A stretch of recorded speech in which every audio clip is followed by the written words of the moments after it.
Don't walk away from anything that hurt you without first doing some self-examination, because there are times where we may not even understand all that had happened, and we interpret it as one thing when it wasn't really that. Welcome to Emunah, the podcast that explores ways to live God-honoring lives.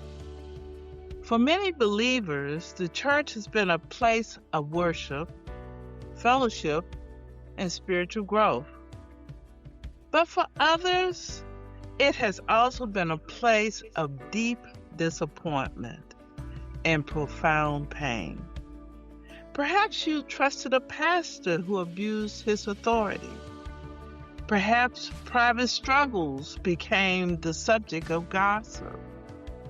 Perhaps you were excluded, judged, overlooked, or abandoned during one of the most difficult seasons of your life.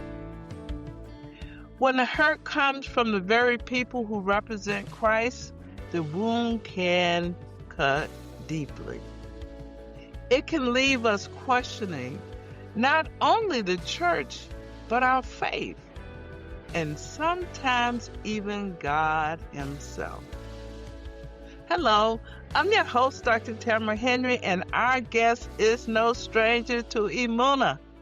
Minister Eugene Howie serves in many capacities at the First Baptist Church of Glenarden International in Upper Marlboro, Maryland, which is a Washington, D.C. suburb. Together I think we're ready to tackle this difficult, sensitive, yet important topic. Church hurt. Welcome, Minister Howie. Well, thank you so much, Sister Henry, and thank you for the opportunity to be able to come along and to be able to share on such an important journey.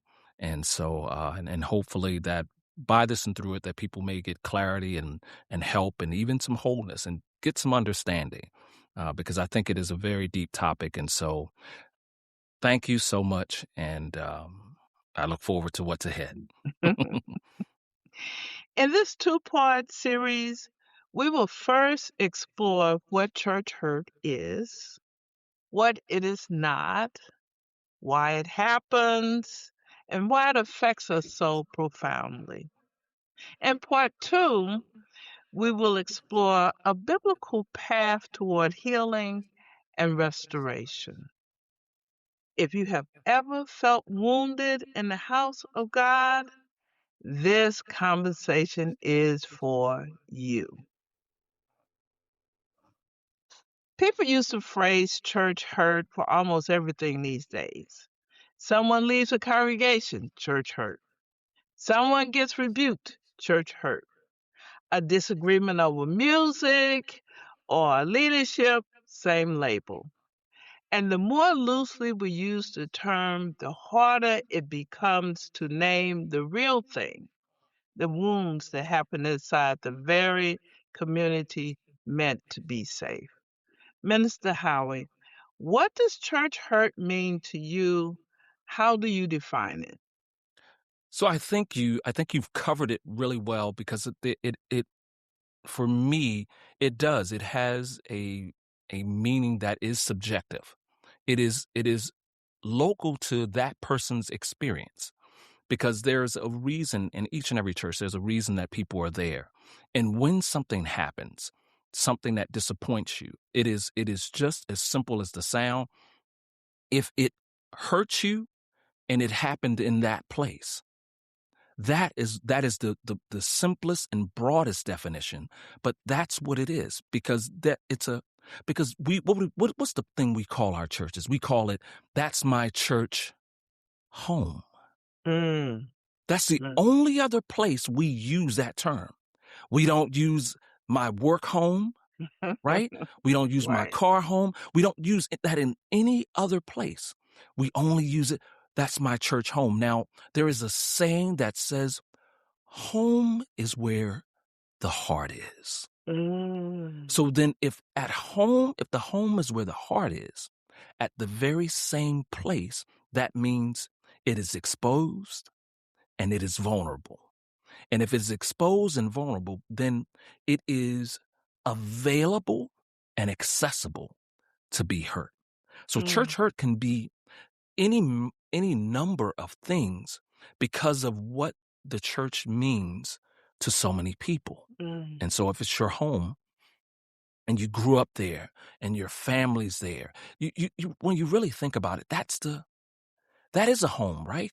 You take your family to your home. When you're going to do something special, you invite them to your home. And when our children and family come in town, where do we take them? On Sunday morning, we want to get up and we're going to take everybody to our church home. Christmas, Mother's Day, Easter. That's a day when people come to our home, but it's also the time when we take them to our other home. So there's an attachment there. And that's why, it can have a broad meaning. One of the things Minister Howie had suggested that I do to prepare for this episode is to conduct an informal survey of family, friends, church members dealing with church hurt. A lot of people were reluctant to talk about it, and others would give reasons for leaving the church but would not elaborate. For example, one person said, I left my prior church due to the new pastor's blatant indiscretions that could no longer be hidden from the congregation. A few talked about being pushed aside from a position or office. Can you imagine being sidelined, silenced, or shamed when you're already vulnerable? Another talked about a congregation closing ranks when someone raised honest concerns. And someone else described it as church culture, something I hadn't thought about. Churches having a culture, but I guess any organization would have a culture. We know how church culture can encourage conformity at the expense of individuality. Finally, can you imagine being encouraged to give your testimony and then feeling criticized, judged for your personal struggles, doubts, or failures when you shared in good faith? Minister Howie, the definition you've given matters because if we don't name things clearly, we either dismiss real wounds as overreactions or excuse sin as human imperfection. Language gives people permission to deal with pain instead of stuffing it down. Now, before we go further, it's just as important to say what church hurt isn't. You agree, Minister Howie? What isn't church hurt? So so when I think of that question of what it is not, because the definition of it can be so broad and it can be so subjective, a person can almost accept anything to be something as, I'm this hurt me. And so I can't really give a firm definition of what it isn't because it's so personal. What may not hurt you, something you may never pay attention to. And you ever notice that sometimes there are people that are so sensitive to things that you didn't even see. Did you see the way that person looked at me when I walked by? And you're like, no, I don't think so. I didn't pay. Oh yeah, that's because it is such a very touchy subject. I think the broadness of it, that I can't say that what it's not, because that's localized to the person. And then some of the things that we experience, they are not just about what we just experience in that moment, but it is the total sum of the things that we have experienced that we bring into the room with us everywhere we go. And so I almost want to say, and I know this is a bit tough, but people can almost take anything that happens in or around or close to at church or with church folk as something as church hurt, even if they don't attend church. Ain't that something? They learned that from Jody was complaining, and I understand, right? They're getting it from someone else. It may not even be their personal church hurt. That's right. Yeah. Yeah. It's interesting you said that because a friend of mine, in talking to the survey about the survey, a friend of mine said that when she joined this church, her father had made some comments that affected her, Yeah. which I thought was interesting. And the Bible doesn't use the term church hurt. And I was looking up, there are other terms like stumbling block or offense or something like that. Yeah. So I found like Matthew 18:6, 7, and it says, 6:7 says, "But whoever causes one of these little ones who believe in me to sin, it would be better for him if a millstone were hung around his neck and he were drowned in the depth of the sea." And then woe to the world because of offense, for offenses must come, but woe to that man by whom the offense comes. That's just one. That's in Matthew. And then, the Bible talks about injustices and wrongdoing, malice or wickedness, trespasses, offenses.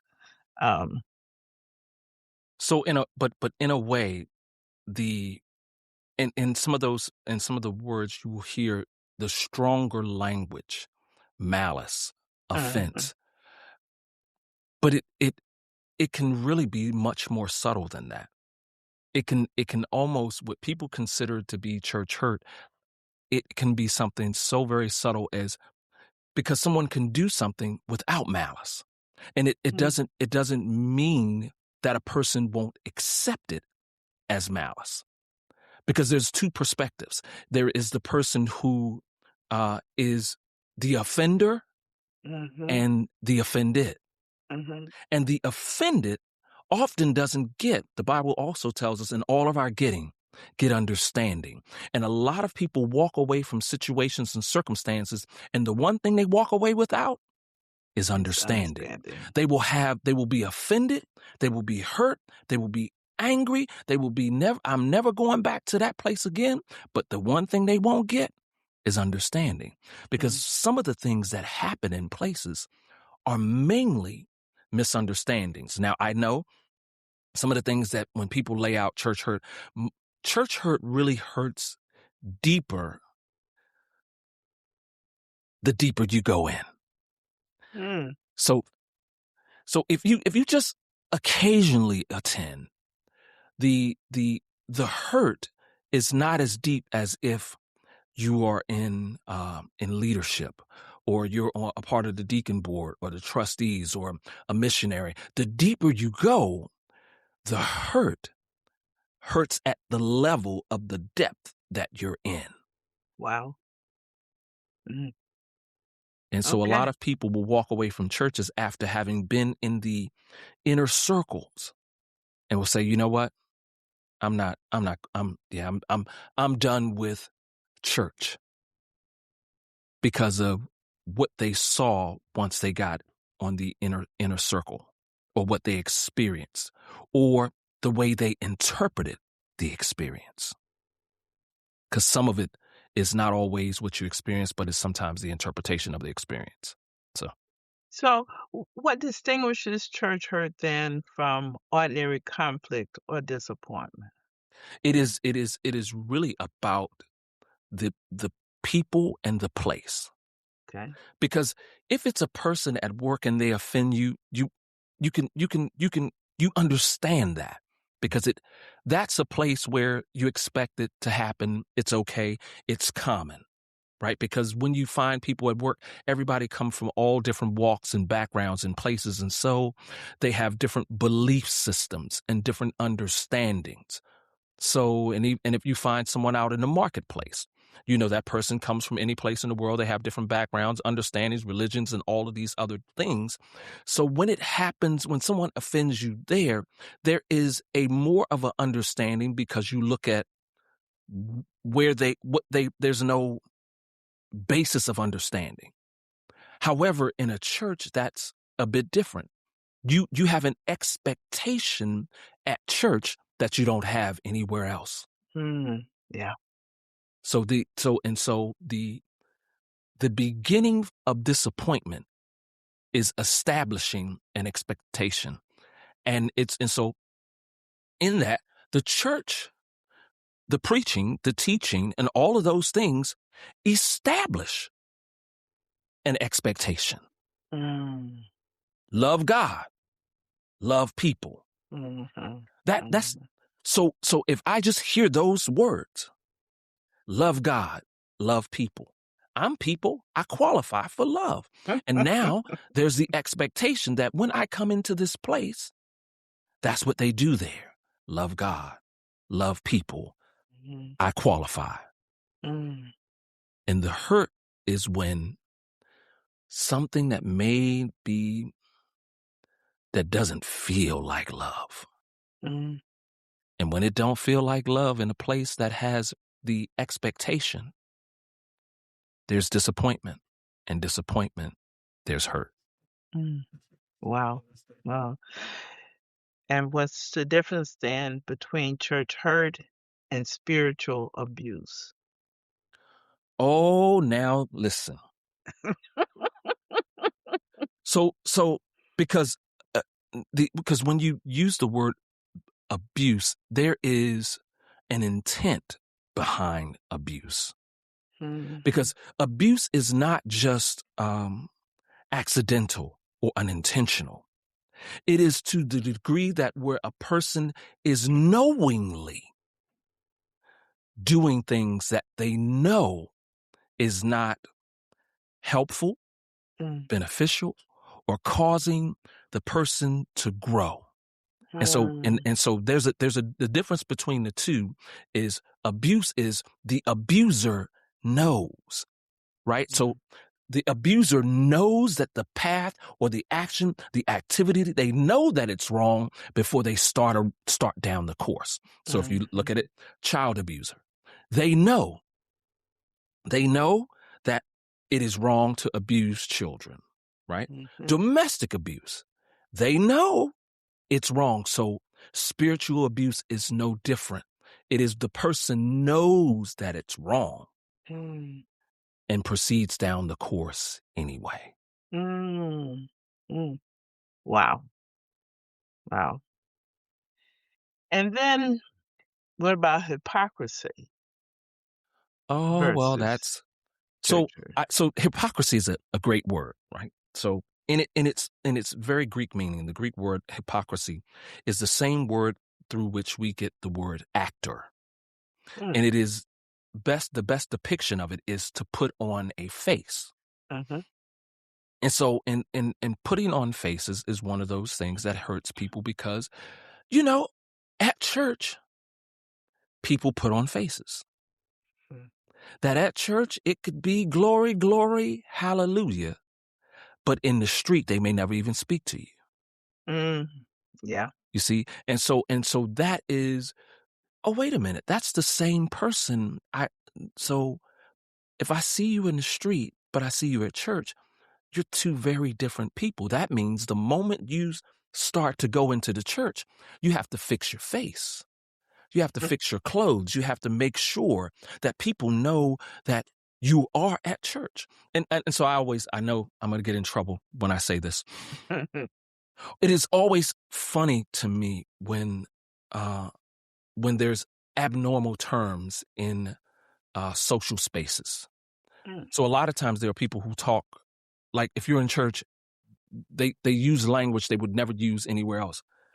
So good morning. Good morning. Great. It's a great and glorious morning and God is good and great. And and don't get me wrong. There's nothing wrong with being excited about what God is doing in your life. But there are some people, and we all have met them, where they are so over the top in their spiritual performance. And then if you saw them somewhere else, it's not the same person. So that's a smaller level. But when we look at hypocrisy most of the time, we think about people who say one thing and do another. And so that happens in churches because when you start the beginning monologue, you talk about where sometimes people with pastors and things or whatever, where they find that people are not who they say they are or who they profess or who they try. And that becomes a thing too. And so the power of preaching is not in the words that you say when you're in the pulpit, but it is how the power of those words are leveraged and transformed in your own life when you're not. Wow, that's deep. And when your preached word don't make it into your lived lifestyle, people call that hypocrisy. Wow. So that means you have your stage face, and then there's your normal face. So, wow. Now let's look at the three major areas from where church hurt arise. We have wounds caused by leaders, wounds caused by members, and wounds caused by church culture. So I expect you're going to get in a bit of trouble for this podcast. Because I'm going to say some things that are difficult to hear. But one of the places where there is a major gap in knowing about leadership and actually leading is church. Right. So when you're talking about leadership, when a person is in leadership, you know what goes along with leadership? Leadership comes with the expectation that a person will lead and be responsible. Mm-hmm. So, but what happens oftentimes is that so many people are so high on their authority, but overlook their responsibility. And when there is a discombobulation of your authority and your responsibility, people get hurt. Right. Because people want to make sure you know who they are and that you follow what they say rather than what they're responsible for. So let me just say a thing that I tell people all the time. For everyone that's in leadership, and if you're listening to this podcast, listen clearly. As a leader, you are responsible for way more than what you're in charge of. Because how people feel sometimes, you are responsible sometimes in how you make people feel, even though you have no authority over how they feel. Wow. So in those instances, leaders have a responsibility to lead with character and with care. I think the Bible says, for as much as it lieth in you to live at peace with all men. And that means to make it a pursuit, even in your leadership, to live at peace, not your dominance. So if we look at that, if we kind of look at as we look at this faith, and we look at the church, and we look at how Jesus led, the one thing Jesus never led with was his authority. I'll pause right there. If you look in Matthew 28, he didn't lead with it. He lended it. He says, all power has been given to me in heaven and in earth. Now go. Not do as I say, but go. Go. And he says at the end of that, I will be with you. The purpose of me saying that I have all power and going is that I'll be with you. So that when you find those challenging times. So when you're talking about leadership, that's where a lot of people can get hurt because of being oftentimes that responsibility of leadership. And a lot of people walk into leadership roles without ever having been trained. Do you know that people can lead in church where they'll never lead anywhere else? That's true. That's true. Where you can be the deacon of the church, the chair of the deacon board, but have never led anything else anywhere else. Right. So with that, a person may come into something so fast that they don't even understand what they're responsible for. They just know what they have authority over.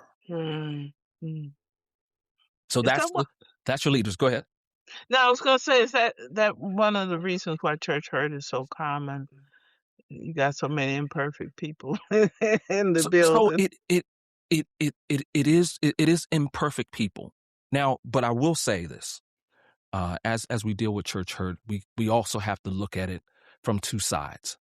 We have to look at the side of the person that has been hurt and the people or persons that are the cause. And so what I'm about to say here next, it's going to be tough, because if you find yourself that you've been hurt, you have to do a bit of self-examination. Can I just say this piece? Don't walk away from anything that hurt you without first doing some self-examination, because there are times where sometimes not blaming the victim, but there are sometimes we may not even understand all that had happened, and we interpret it as one thing when it wasn't really that, or we internalize a person's intent, where you said this, and I have taken what I heard you say as to what I think you meant. And now I've internalized this and I'm hurt because you meant to say this. And it's like, no, have you ever had that experience where the thing you say and the thing you mean aren't the same thing? Yes, right. But sometimes people will never listen long enough, never evaluate long enough to get past what you said to get to what you meant. Right. To ask the follow-up question. So what I'm saying here is that when it comes to sometimes with church hurt, to really step back and evaluate a situation, to see, okay, well, this happened, but what happened, was that really the intent? Or was it unintentional? Did this person intend to hurt me? Because a lot of times, if a person did hurt you, it could have been that they did not intend to. I mean, can I tell a story? Sure. And it could have very well been a place of church hurt for me, but I wasn't tuned in that way. So I was preaching, and I was preaching one Sunday morning, and some guys who were prominent preachers or well known or established, and they came to hear me preach. And so afterwards, they were all assembled in the pastor's office. And so I went out to get something, and I came back. And when I came back in, they said, well, we listened to you preach, and you're not that good, and so I don't know what you think you're doing, but you're not that good. And so now, in that instance, if I freeze that frame, I had enough right there in that frame given to the people who were sitting there saying that. Well-established men who had been preaching a long time said that inside the pastor's office, in the church, after service. I had every reason in that moment to walk away and go, man, why would they? But you know what I remembered? What? I never invited them to come hear me preach in the first place. and I never said that I was good. So it really didn't resonate with me, but I could understand how that like if they did that to someone else, right? And if you took what if you took what you really did seriously enough, you took yourself serious enough and just say, well, I just like, oh, okay. I mean, I didn't invite you. I mean, you chose to come here. I mean, you know, and so, but that could have because that really could have hurt, and I could have walked away from ministry. I could have walked away from my calling. I could have done all of those things and so now let me look at the flip side of it. If I look at their side, can I ask the question and be critical and say, was their intent that morning to hurt? I don't really know. Maybe their intent could have been, well, if we tell him this, maybe this will help him get better.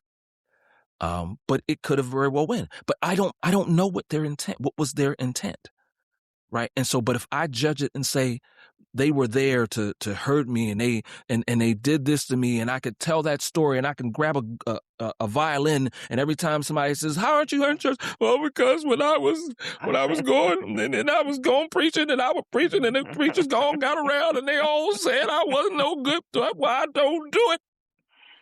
And I could have walked away from it. But that would take me evaluating and making a determination of their intent. And they were all leaders. They were all leaders. So leadership has to have some care to it. Okay. And that kind of helps lead me to this next question. What would you say are the root causes beneath church hurt? You said the root causes beneath it? Pride, jealousy, fear, insecurity, lack of accountability, immaturity. I mean, because those ministers, if they're not going to encourage a young person trying to, it sounds to me like there's some jealousy there. So, and so now looking back, you can see it. Yeah. But in the moment, you can't. That's right. Right. And so you have listen, so what you just did there, you had an objective view I just brought you into a room for you to watch what happened, and you took an objective, you go, oh, so now let me ask you something. Would you be now hurt by people that you come to understand that were jealous? You wouldn't be as hurt. If a person was jealous, you're like, they're just jealous. That's just how they are. Right. But now that you have that perspective, see, that's why I say when you start to evaluate it. So all of those things are underneath.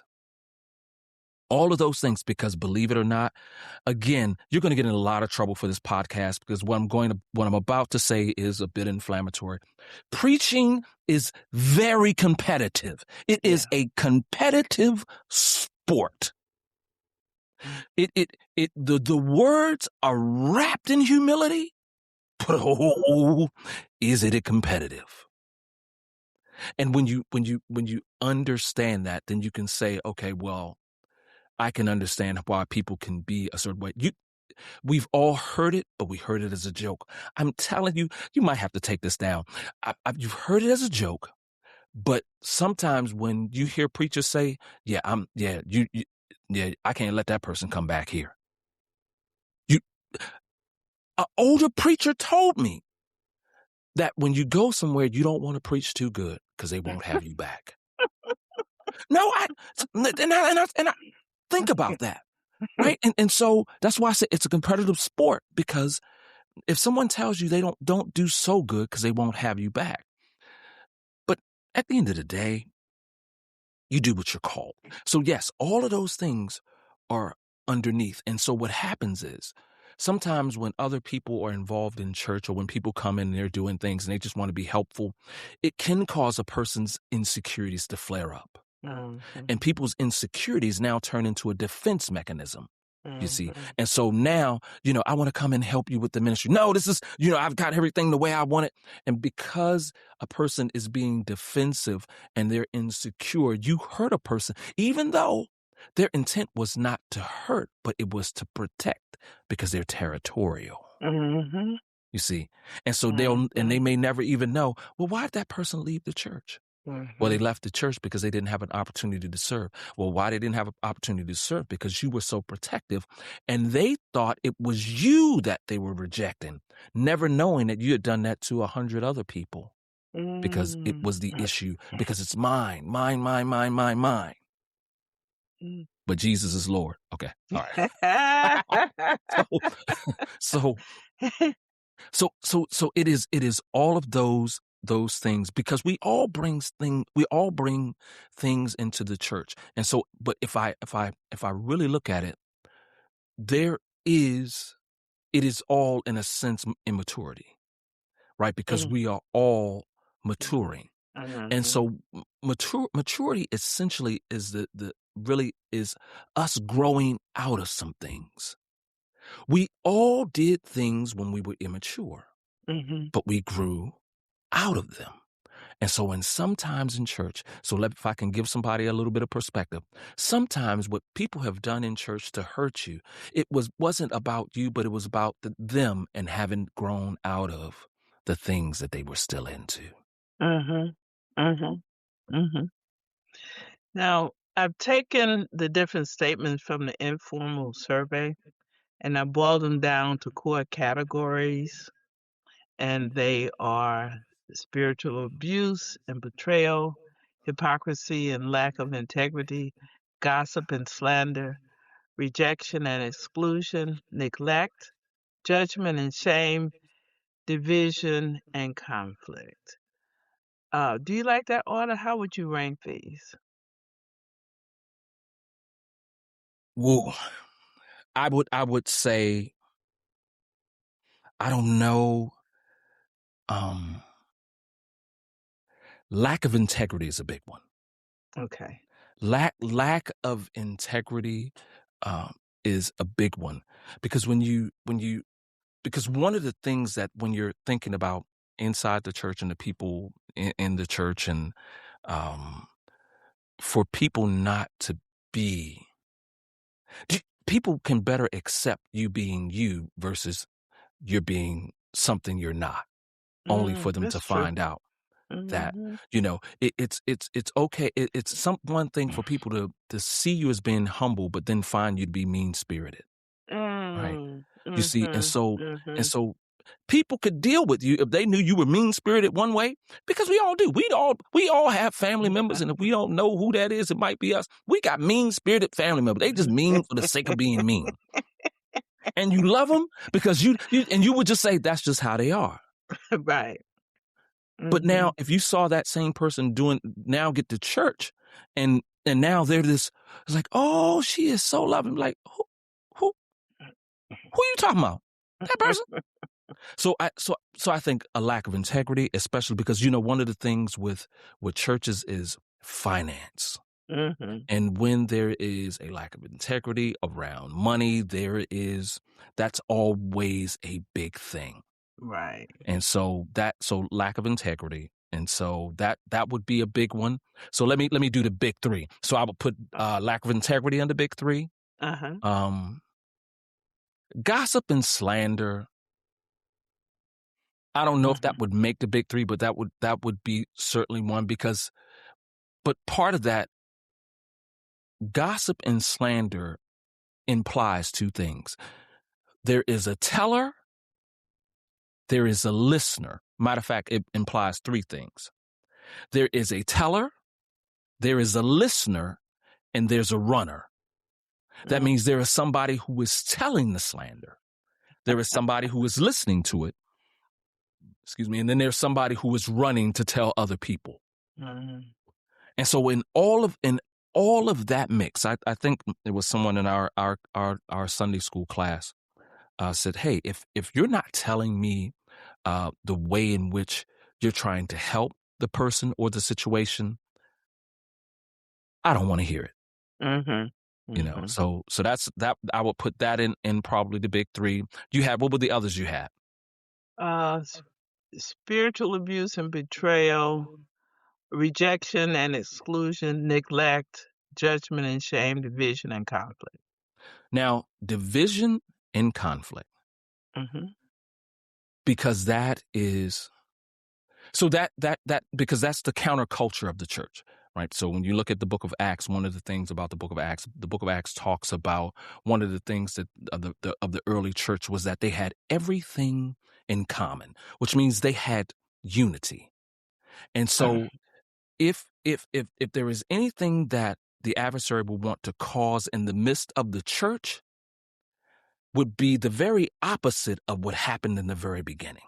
And that would be division, to separate, to break up, to cause dysfunction and malfunction. And so that would be a big one. And that happens because you have factions, because you have people in, which is interesting when you think about churches. We have these denominations. So it's kind of in the name that the church is broken into different denominations, whether you are UME, AME, full gospel. They're broken. The church itself is already broken into denominations, which in the mathematical sense is division. But anyway, so inside the church that causes church hurt, the division that causes it is sometimes when people do have different ideas and different ways of doing things, or just saying, well, the biggest thing is when you have division of two different ages, where you'll have one group that says, hey, we always did it this way. Yeah. And then there's the group that says, well, we're doing it this way now. And then so in the midst of the same church, rather than having a come together, it's like, well, y'all fine. Y'all do it y'all way and we do it our way. And so you have that kind of division, and it changes the dynamic of a church, where it really takes a very skilled leaders to ensure that there is unity among them. But in that, sometimes when people start to choose sides, when they start to divide, people get hurt in the cutting, in the separating into this group or into that group. And because what's the one thing that people talk about that happen in churches sometimes? It's called a church split. Oh, yeah. Where a church will split apart because something has happened in the midst of the church, and people will say, well, I'm with this person and I support them, and I'm with this person and I support them. And we don't mess with those people, but they'll be in the same church. And oftentimes what happens in that, there's a winning faction and a losing faction, and the losing faction often are the people who are hurt. So let me say it differently, because actually both sides carry wounds.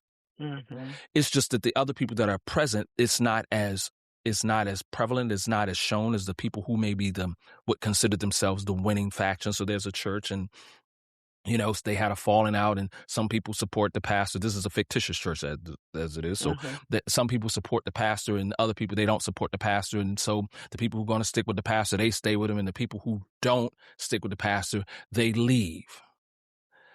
But what happens is it wasn't. And so let's say it was a polarizing figure like the pastor, and the people separate.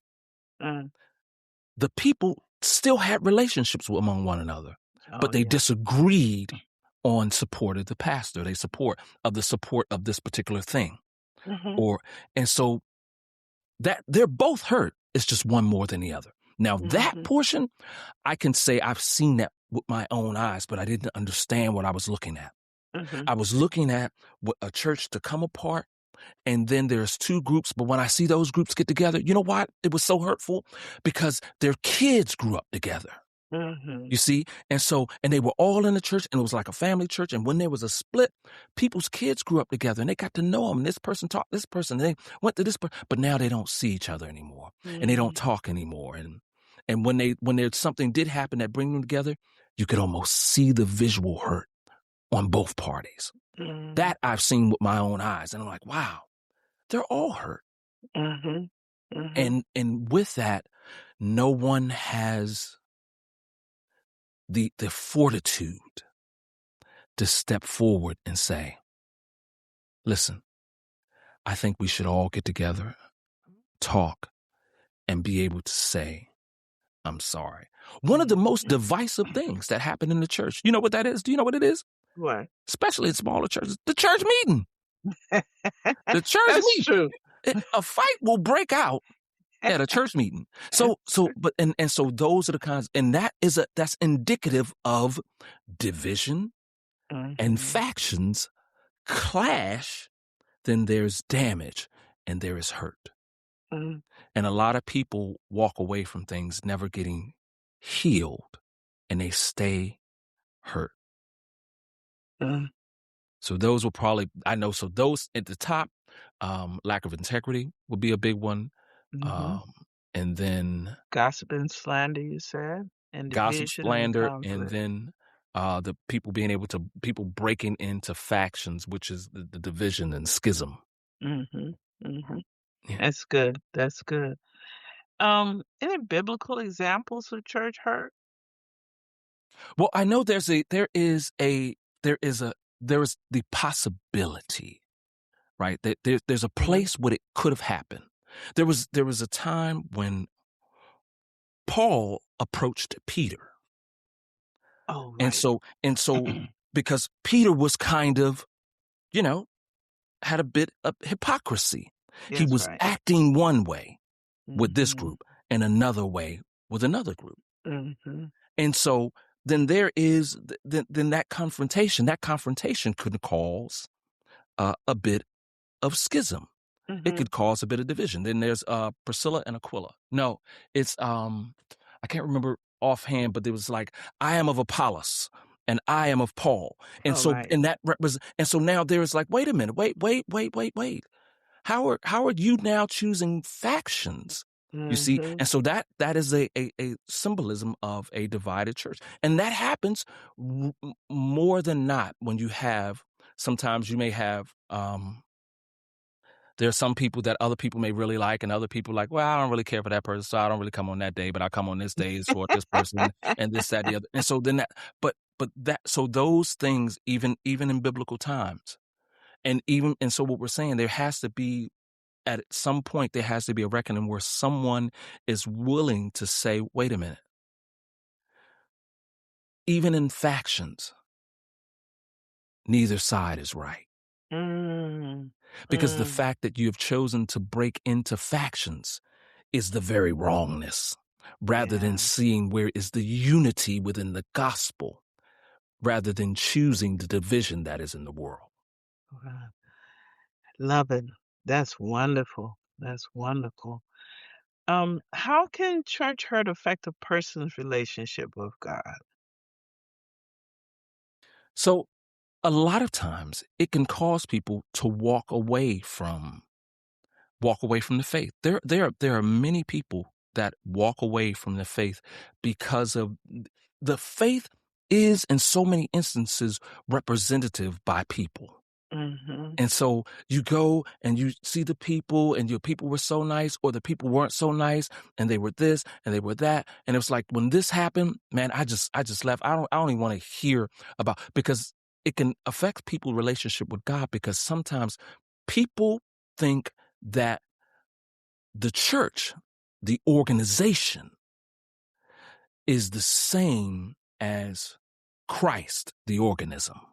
Yes.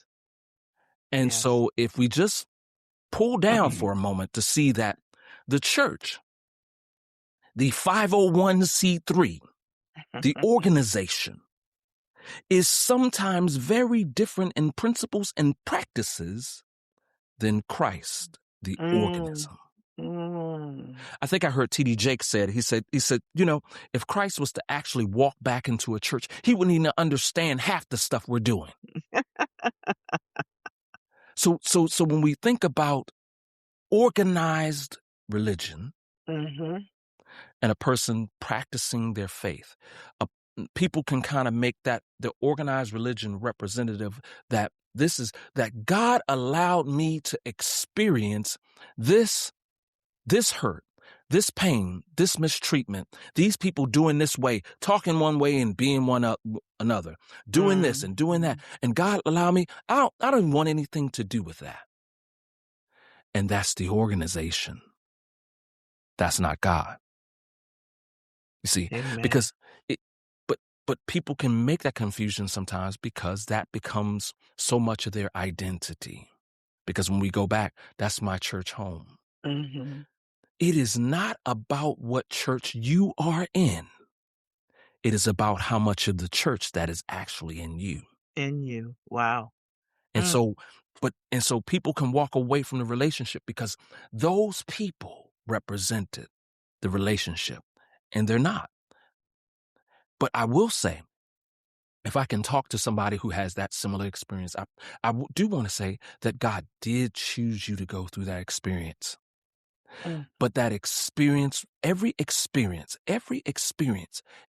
pain, every hurt is not always to hurt us, Mm-hmm. but it is to make you sensitive to Mm-hmm. others. Mm. But you will never be sensitive to others if you don't have the experience. Think about it. If you get a cut on your arm right now, before it's healed, it will spend a season of being sensitive. Mm. I would hope that if you've ever of a person experienced that hurt, that they would spend a season of their life being sensitive to others that have been hurt and those who are the offenders. To really think about, like, hey, have I really did that to someone? But I know that's probably for the one to come. I know. But back to your program already in progress. Well, this has been a tough topic to tackle, Minister Howie. And thankfully, we will not end on this somber note. There must be a bridge to healing. And that's where you were angling toward, the bridge to healing that we will focus on in episode 2. So, in preparing for healing, why is understanding the nature of the wound so important before healing can begin? It's two parts. Understanding the nature of the wound is not just about the experience, but it is about you. Because you ask yourself a couple of questions. What is it in you that was already sensitive that made you be so easily hurt? Mm, mm, Where did it first happen? Is there a place where you didn't feel that you were loved? Is there a mm, place where you felt you weren't enough? And what a person did simply hit a tone that resonated with something that was already inside you. And now, rather than being able to fully account for the experience to say what you may have to do, mhm, you simply put it off on them as hurting you. And if you put it mhm, off on them as hurting you, then you don't have any accountability to do anything for yourself to heal. That's why it's important that you understand not just the nature of it, but the nature of you that is behind it. wow. What was the place in you that the hurt hit that Mm, really made you know the hurt was there? mm, And when you find that, you have now you're now getting to the place where you can say, wait a minute. That what that person said. So when I gave the example about the people in the church, if I really felt self-conscious about it, mhm, if I really took that serious, I would want to know, I would have to be able to look and say, well, why would did I feel as though I wasn't doing what I was called to do when I got up there? You see, but being fully persuaded, I like Paul's writing where he's like, I am fully persuaded. When you're fully persuaded about what you're called to do, you mhm, don't there's a certain buffer against that kind of hurt. But if there is something where you feel a bit unsure, being unsure is a little bit of an opening. And I think that may have been what people may have been looking for. There may be an opening. Let's see. But if you start looking at why was I hurt by it? mhm, Not just what happened. That's the easiest thing to do in all the world is to get hurt and to blame the people and say they hurt me. That's mhm, easy. The hard stuff is to say, okay, it hurt, but why? Why did it hurt me? Did I give them something I shouldn't have given them? Did I give that man or woman a trust that was only reserved for God?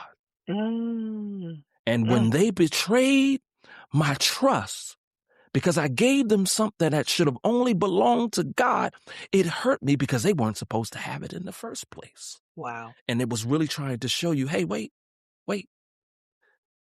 That doesn't belong there, because in some, I'm going to say it, in some places, the pastor seems like he's almost a deity. I'm not saying he's God, but he's human. He is no different than all of us. He's no different than dressed up dust. And so if we give anyone something that does not belong to them, and then they fall, then we're hurt because we held them up to something that, holding people up to standards that you yourself can't even stand on. My goodness, That's true. I don't know. So anyway, but I think that's the place to start, to understand why it hurt you.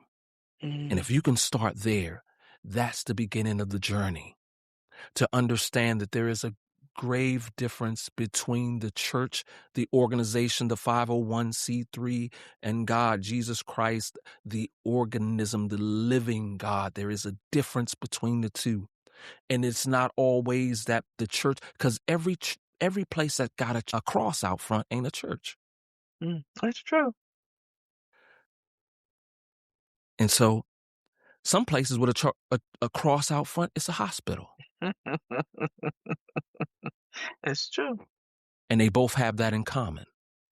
So when you see a church with the cross out front and you see a hospital with a cross out front, they're both for hurting people. And going into it, understanding that on the inside of this building, there may be people who are hurting, who are not fully healed. And they are capable of hurting others without even knowing it. And having that understanding may be helpful in understanding what is it in you that they actually resonate with, where the hurt actually hit. So I think that might be helpful. Wow. That's the place to start. That is wonderful. Thank you, Minister Howie. Church hurt is real, but it is not the final word.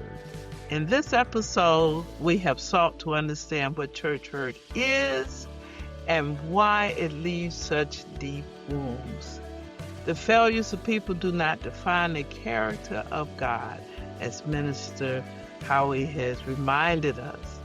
And the wounds inflicted in the church can become the very places where God begins his healing work. In our next episode, we will explore how God heals the wounded, how trust can be rebuilt, and what both individuals and churches can do to move toward restoration.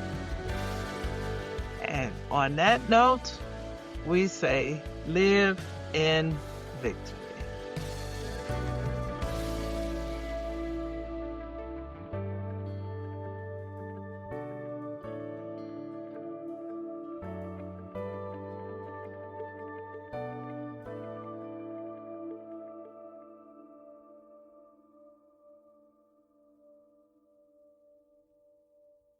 Did you know you could support this show by downloading and becoming a member of the Alive Podcast Network app? You'll experience unlimited access to Black-hosted content, and we'll be able to keep bringing you amazing content week after week.